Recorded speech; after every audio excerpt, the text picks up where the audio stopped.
आज के मटीरियलिस्टिक दौर में एक और बहुत बुरी आदत हम सबको पड़ गई और वो ये है कि शोखी मारना, ब्रैग करना और अपने टैलेंट के हवाले से बहुत ओवर कॉन्फिडेंट होना। और इनफैक्ट मैं आपको बताऊं कि जो जितना मैंने वेस्टर्न फ़िलासफ़ी को पढ़ा है और ज़ाहिर है कि जो उनके मोटिवेशनल स्पीकर्स हैं और सक्सेस के गुरुज हैं उनको सुना है, तो there is a very thin line between the concepts they teach us और जो हमारे इस्लामिक कॉन्सेप्ट्स हैं। देखें, बहुत बुनियादी जो फ़र्क हम में और उनकी आइडियोलॉजी में है वो ये है कि वो जो कॉन्फिडेंस सिखाते हैं, जिस कॉन्फिडेंस की वो बात करते हैं, वो कम्प्लीटली एक सेल्फ रिलायंस बेस्ड कॉन्फिडेंस है कि इंसान ही सब कुछ है, इंसान बला है, इंसान जिन है, इंसान ये कर लेगा, इंसान वो कर लेगा। सुनने में ये बातें बहुत अच्छी लगती हैं, लेकिन there is a very thin line. कोई भी इंसान ओवर कॉन्फिडेंट हो के, शोखा हो के, कहीं आपे से बाहर हो के एरोगेंट ना बन जाए। जबकि इस्लाम जो है वो हमें जो कॉन्फिडेंस सिखाता है वो है तवक्कल बेस्ड कॉन्फिडेंस। जैसे कि कुरान में कारून की मिसाल है कि कारून ने ये जुमला अपने मुंह से कहा था कि ये जो सारी दौलत है ये सब मेरा कमाल है। लेकिन इसके बरक्स अल्लाह सुब्हानहू व तआला ने एक नबी का जुमला भी कोट किया जो कि शायद कारून से भी ज़्यादा उनके पास माल था और शोहरत और इज़्ज़त और पावर थी, और वो है हज़रत सुलेमान अलैहिस्सलाम। तो हज़रत सुलेमान अलैहिस्सलाम का जुमला क्या है कि हाजा मिन फजली रब्बी। ये है असल में वो रवैया जिसको हम कहते हैं तवक्कुल बेस्ड कॉन्फिडेंस, के तवक्कुल है ज़्यादा, बजाय कि शोखियाँ मारने के और फ्लॉन्ट करने के और दिखाने के। और अनफॉर्चुनेटली सब कॉन्टिनेंट में ओवरऑल, स्पेशली पाकिस्तान में, हम लोगों को बहुत ज़्यादा शो ऑफ करने की आदत है। और अल्लाह माफ़ करे, हम दूसरी कौमों की तरफ देखें तो इवन हमें शर्म आएगी कि गोरे जिनके पास बहुत पैसा होता है वो शो ऑफ नहीं करते हैं। और ये एक बहुत वाज़ेह कल्चरल डिफरेंस जो है वो नज़र आता है। बहरहाल ये एक नेगेटिव एट्रीब्यूट है। और अगर इसी को हम देखें नौजवानों में बोस्टिंग की, शोखी मारने की और बहुत ज़्यादा प्राउड होने की और एरोगेंस की जो एक आदत आ जाती है, वो उनको इस हद तक नेगेटिविटी पे ले जाती है कि नौजवान फिर एक दूसरे को शो मारने के लिए झूठ भी बोलते हैं बहुत सी बातों में कि मैंने ये चीज़ ख़रीदी हालांकि नहीं ख़रीदी, या ये गाड़ी मेरी है हालांकि नहीं होती है, या ये कि मैं फ़लानी जगह जो है वो सफ़र करके आया हूँ, इस कंट्री में गया हूँ छुट्टियाँ मनाने, हालांकि नहीं गए होते। तो इसलिए ये आहिस्ता आहिस्ता इंसान को झूठ की तरफ भी ले जाती है। ये इतनी ख़तरनाक चीज़ है। और देखिए, ब्रैगिंग भी इसे कहते हैं, शोखी मारने को। ब्रैगिंग जो है ये इनसिक्योर पर्सनैलिटी को शो करती है, और ऐसी पर्सनैलिटी बहुत जल्दी लोगों के सामने एक्सपोज हो जाती है और फिर लोग उसकी रिस्पेक्ट करना छोड़ देते हैं, इज्जत करना छोड़ देते हैं, क्योंकि ऐसा बंदा अपनी जेन्युइननेस को जो है वो पीछे, बहुत पीछे छोड़ देता है। वो जेन्युइन नहीं रहता, फिर वो फेक होता है हर वक्त। और फिर ब्रैगिंग लीड्स टू लाई, झूठ की तरफ ले जाती है bragging. Bragging leads to arrogance, arrogance की तरफ ले जाती है। ब्रैगिंग लीड्स टू डिल्यूजन, इंसान डिल्यूडेड हो जाता है। इंसान जो है ना, फिर वो समझता है कि मैं ही हूँ और मैं बहुत बड़ा फन्ने खान हूँ। इनफैक्ट सूरह लुकमान में आयत नंबर 18 में अल्लाह सुब्हानहू ताला ने हमें लुकमान अलैहिस्सलाम की जो नसीहत है अपने बेटे को, उसके थ्रू हमें रिमाइंडर दिया। वो क्या है? वला तुसइर खद्दका लिन्नासी वला तमशी फिल अर्ज़ि मरहन इन्नल्लाह ला युहिब्बु कुल्ला मुख्तालिन फ़खूर।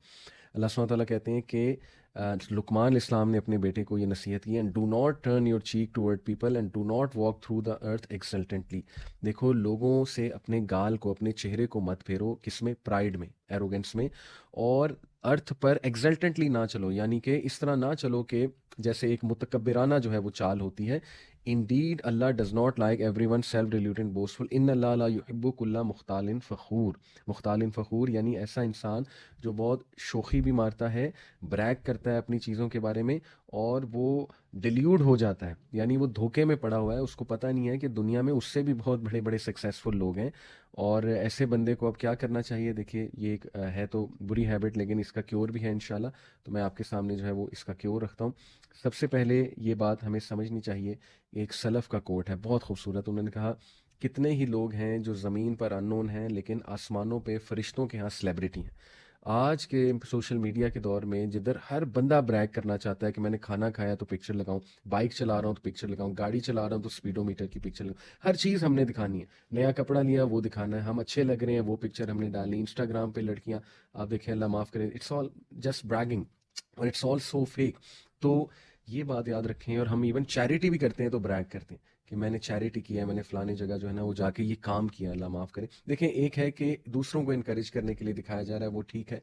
लेकिन एक है कि हमें भी पता है अंदर से हमारी नीयत क्या है, ब्रैग करना, तो दैट्स वेरी अनरीजनेबल। तो इसलिए ऐसे बने कि दुनिया में चाहे आपको लोग जाने या ना जाने, आसमानों पे आपको, जो आसमानों की मखलूक है वो जाने, फरिश्ते जो हैं उनको पता हो कि इस बंदे ने कमाल कमाल काम किए हुए। और जब आप अल्लाह की आपसे मुलाकात हो तो ऐसे ऐसे अमाल आपके सामने आए जो किसी को भी नहीं पता। ये है असल में एक बहुत ज़बरदस्त सोल्यूशन। नंबर टू, जो करना है अल्लाह के लिए करें। अपनी इंटेंशंस को रिवाइज करते रहें। नंबर 3, जेन्युइन रहें। जेन्युइन लोगों की इज्जत होती है। अगर आप मुखलिस दोस्त चाहते हैं तो जेन्युइन रहें, फेक मत बने। और इनसाइड वैलिडेशन लें, अल्लाह की वैलिडेशन लें। अल्लाह को कौन पसंद है? जो तकवे में सबसे ज़्यादा है। अल्लाह ताला को कहीं अल्लाह ने क्राइटेरिया नहीं बताया। देखें, हदीस है, अल्लाह के नबी सल्लल्लाहु अलैहि वसल्लम ने फरमाया कि बेशक अल्लाह तुम्हारी शक्ल सूरत को नहीं देखता, अल्लाह ताला तुम्हारे दिलों को देखता है। अल्लाह लुक्स एट योर हार्ट्स। और इसीलिए इनसाइड वैलिडेशन लें। और लास्टली, ऐसे लोगों के साथ बैठें जो आपसे सक्सेसफुल हैं, ताकि आपको ह्यूमिलिटी आए, ताकि जो आपको पता लगे कि सिर्फ मैं ही नहीं हूँ, बहुत से लोग हैं, सुभान अल्लाह। और ये मैं आपको कुछ बातें इंकरेज करने के लिए बताता जाऊँ कि सबसे ज़्यादा जिन लोगों को पसंद किया जाता है, अगर आप चाहते हैं कि लोग आपको पसंद करें और लोग जो है वो आपसे दोस्ती करें और लोग आपसे मशवरे लें, तो ये क्वालिटीज़ आप में होनी चाहिए। नंबर 1, कि आप ऐसे बन जाएं जो कंटेंट है, जो राज़ी है, अपने आप से राज़ी है, अपने हालात से राज़ी है। नंबर 2, आपकी नेचर अच्छी हो जाए, गुड नेचर होनी चाहिए इंसान की, एक खुश अखलाक इंसान होना चाहिए। नंबर 3, डेडिकेटेड और हार्ड वर्किंग हो, ऐसे इंसान को सब पसंद करते हैं। नंबर 4, कि दूसरों को इंसल्ट ना करें, दूसरों को बुली ना करें, दूसरों को टॉन्ट ना करें, दूसरों के साथ मतलब ऐसा मजाक ना करें जिसमें उन्हें डिग्रेड किया जा रहा है, इससे लोग आपसे दूर होंगे। नंबर 5, शोखी ना मारी जाए, ये बहुत इंपॉर्टेंट है, और जेन्युइन रहा जाए। और नंबर 6, कि आप हमेशा तैयार हैं नई चीज़ें लर्न करने के लिए, चाहे वो किसी से भी लर्न की जाए, और आप एक ओपन माइंडेड इंसान हैं, ना कि नैरो माइंडेड और इंटॉलरेंट। तो ये बहुत पॉजिटिव खसूसियात हैं। अल्लाह ताला हमें ये तमाम जो बुराइयां हमने डिस्कस की, इनसे दूर रहने की तौफीक अता फरमाए। और हमें अपने कैरेक्टर पे वर्क करना है इंशाल्लाह। हमें जो है वो अपने ओवरऑल किरदार पे वर्क करना है, ताकि हम दुनिया में एक अच्छे इंसान की तरह ज़िंदगी गुजारें और दूसरों के लिए आसानी पैदा करने वाले बने। जज़ाकुमुल्लाह खैर। अस्सलाम वालेकुम रहमतुल्लाहि व बरकातहू।